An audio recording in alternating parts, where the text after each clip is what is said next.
Okay guys, ang dami ngayon nagtatag sa akin. Ano daw reaction ko at na-overweight ng 0.4 si Marlon Tapales. Guys, okay, kausap ko si Boss JC Manangkil. 0.06 lang yun. Okay? So, konting lakad-lakad, konting ihi lang mga kaibigan. Kuha po yan mga kaibigan. Hindi po 0.4 ang over ha. 0.06 as per Sir JC Manangkil. Ito, Sir JC. Alright?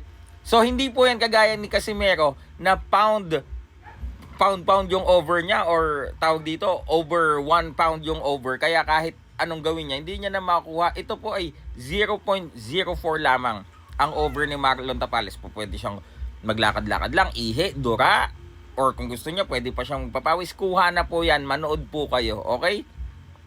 So, sa mga nagsasabi po dyan, ano SB, ano ngayon masasabi mo? It's a matter of calibration.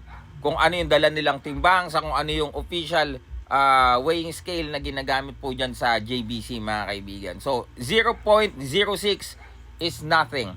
It's a matter of calibration po ng dala nilang timbangan at ng official weighing scale ng JBC. So, yan po ang sagot ni SB. Worry no more. Wala po kayong dapat ikapangamba. Makukuha po yan. Dura lang. Mga 5 dura. 5 dura lang. Okay na yan. Kasi 0.06 eh. 5 dura, isang kembot. Kuha yan. Alright? So, Silver Voice TV, abangan natin.